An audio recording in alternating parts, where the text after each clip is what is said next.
Okay, in this video we're going to talk about how to find horizontal asymptotes. Alright, so there's some rules that are going to help us. So let's go ahead and first let's define those rules.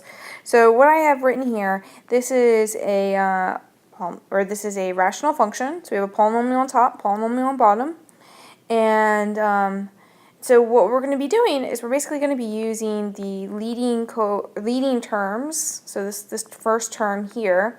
And we're going to be using their power, or in other words, the degree of the polynomial on top, which is n, and the degree of the polynomial on bottom, which is m.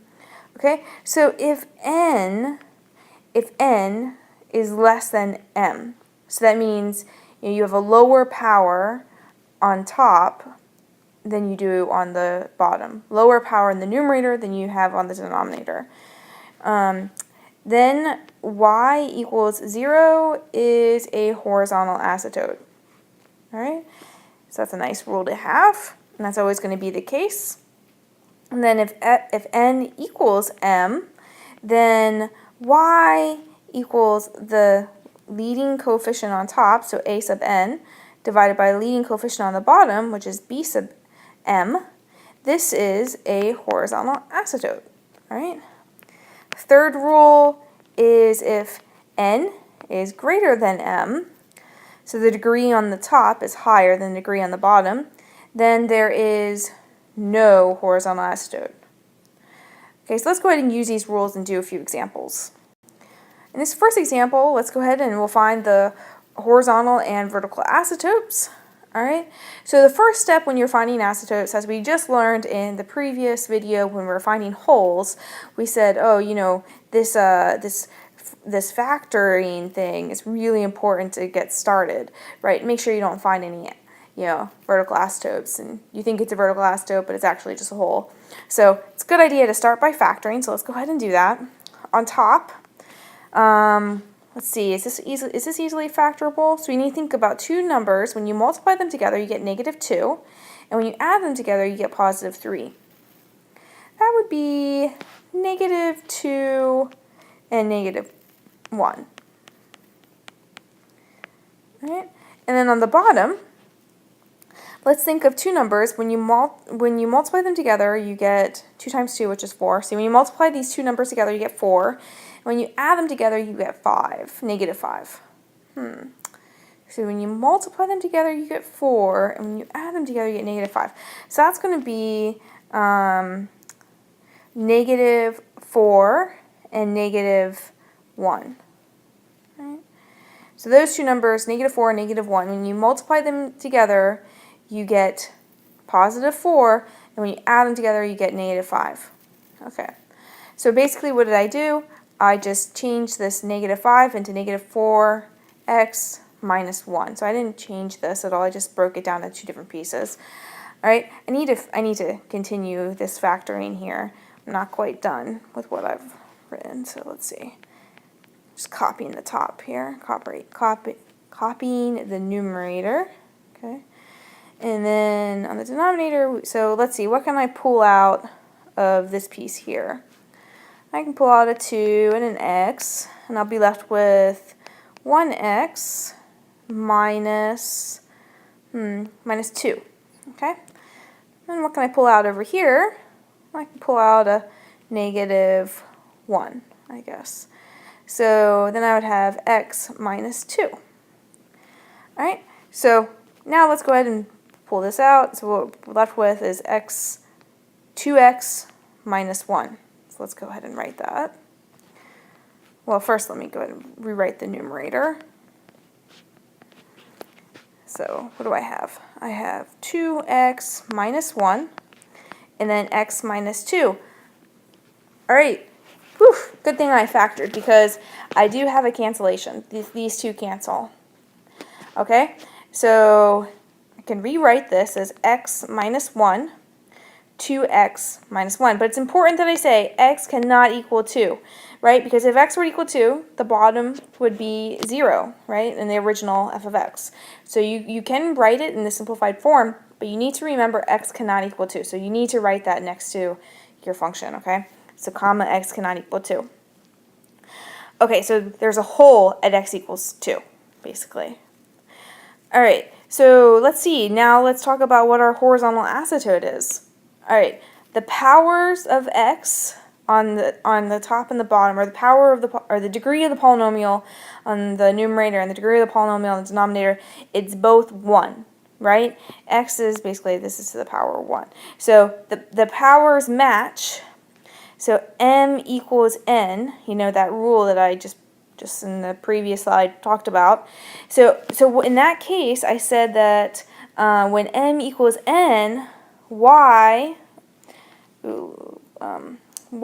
equals the leading coefficient up top divided by leading coefficient on the bottom.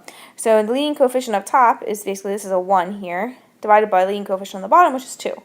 So that would be 1/2. Okay, so this is the horizontal asymptote. All right, and then what about our vertical asymptote? Well, we still have to do a little bit more math here to find our vertical asymptote. We need to find when x, or 2x minus 1 equals 0. So 2x equals 1, x equals 1/2. Okay? Whoa, okay, there you go. That is our vertical asymptote. X equals 1/2 is the vertical asymptote. This is when f of x will be undefined, right? All right, so those are our horizontal and our vertical asymptotes. Let's go ahead and do another example. Okay, so getting started with this one. First, let's see, can we factor anything? No, there's not really any factoring that you can do to start. So this is its lowest factorable form, so we'll leave it there. And then let's think about our horizontal asymptote. So our horizontal asymptote, remember, so what's the degree on the top? So remember, n was the degree on the top, so that's going to be 3, right? And then the degree on the bottom was m, and that's 2, right? It's x squared, so that's x to the third. So the degree is 3, and the degree is 2. Oh, okay, so n is greater than m, right? And that's the third rule that we mentioned on the first slide. So that is the no horizontal asymptote rule. Okay, so there's no horizontal asymptote. All right, so let's go ahead and find our vertical asymptote. Well, the vertical asymptote is going to happen when the denominator equals 0. So let's go ahead and solve this. Add 1 to both sides. And then divide both sides by 4. And take the square root of both sides. Oops, let me erase that. So equals plus or minus square root of 1/4, which is the same as plus or minus 1/2. Okay, so x equals 1/2 and x equals negative 1/2 are the vertical asymptotes. Okay, let's go ahead and do one more example. Okay, so in this last example, let's start the same way by seeing if we can factor. Okay, so that's always going to be the first step. Can I factor? And if so, does anything cancel, right? Basically, look for holes. So I can factor. This will be x minus 3, x plus 3.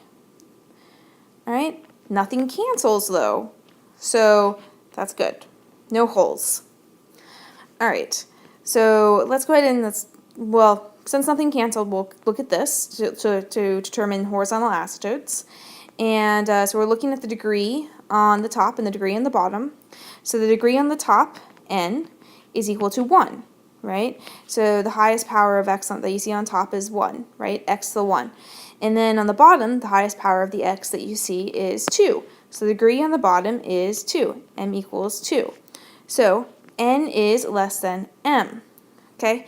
Now the first rule that we talked about in the previous, or in the first slide that we had, was that if n is less than m, then y equals 0 is a horizontal asymptote. Okay, so there you go. There's your horizontal asymptote.